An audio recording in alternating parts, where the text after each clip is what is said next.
On this edition of Beyond the Bubble, we'll take a look at the Peer Educators Program and their 12th Outstanding Chapter Award. A Germanwings plane crash killed all 150 passengers. What caused the plane to crash? Find out all this and more on this edition of Beyond the Bubble.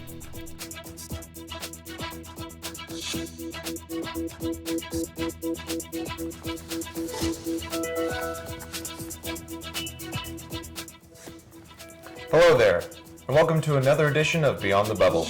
I'm Eric Jackson. And I'm Allie Pritchett. Let's get you started with all the latest news from around Barrie and the Rome community. Barrie will be holding a Relay for Life event on Friday. Various clubs and organizations will be selling food and arts and crafts. All proceeds go to the American Cancer Society. The event starts at 7 p.m. and runs until 7 a.m. ABC's new show, The Kingmakers, are currently being filmed at Barrie and in the Rome community. The public is invited to participate in the filming process when the Kingmakers return to downtown Rome for additional filming on April 1st.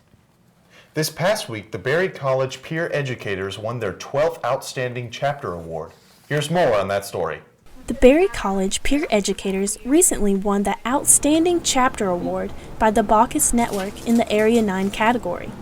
This is the 12th time that the peer educators have won this award.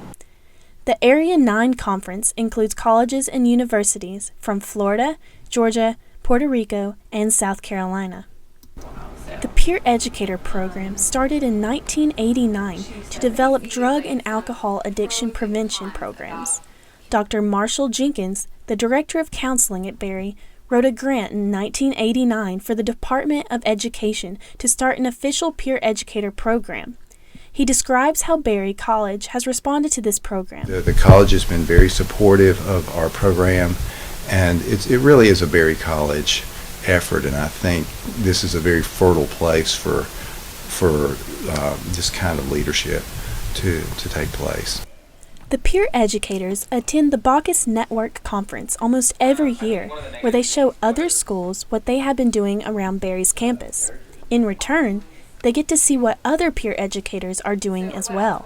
To be eligible for the Outstanding Chapter Award, it requires a nomination letter. Reed Paget, a sophomore peer educator, explains how being nominated for this award feels. It requires a nomination, and so our boss, Dr. Jenkins, he's the one that kind of compiles all of our programs and is the one that creates the nomination, and so he shows it to us before he sends it off.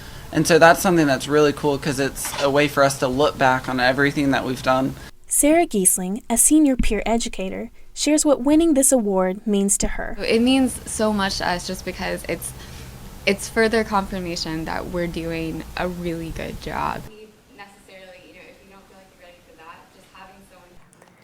I got to know some of the peer educators through this story, and they know so much about Barrie and how to help out the community itself. That's awesome. I'm just so proud of them. Yeah, they do a great job.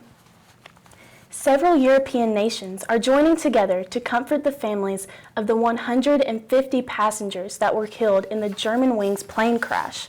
The crash occurred Tuesday morning in the Alps in southeastern France and obliterated the entire plane. Helicopter crews flew over the wreckage and reported seeing small pieces of debris and bodies covering the ground for miles.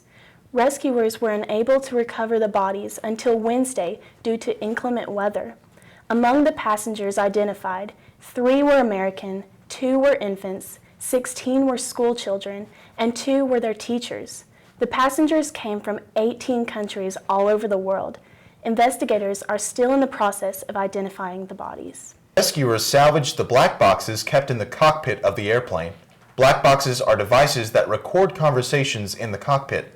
The black box was damaged, but officials were able to remove the microchips inside and listen to the recorded audio. The audio reveals that the pilot stepped out of the cockpit. When he returned a few minutes later, he was heard banging on the door after the co-pilot, Andreas Lubitz, locked him out.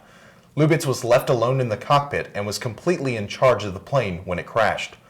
Marseille prosecutor Bryce Robbins said that Lubitz, quote, manipulated the buttons of the flight monitoring system to activate the descent of the aircraft. The action can only be voluntary, end quote. Investigators are still looking into why Lubitz deliberately crashed the plane. For more information on this developing story, visit CNN.com. On Wednesday, officials announced that U.S. Army Sergeant Bo Bergdahl has been charged with one account of desertion and one account of misbehavior before the enemy. Bergdahl faces a maximum penalty of life in a military prison for leaving his post in June 2009 and being captured and held in prison for 5 years. CNN.com has more on the story. Well, that's all we have for you today on this edition of Beyond the Bubble. For more information about Barrie, the Rome community, and beyond, make sure to stay right here. With Viking Fusion News, I'm Eric Jackson. And I'm Allie Pritchett. See you next time. Thank you.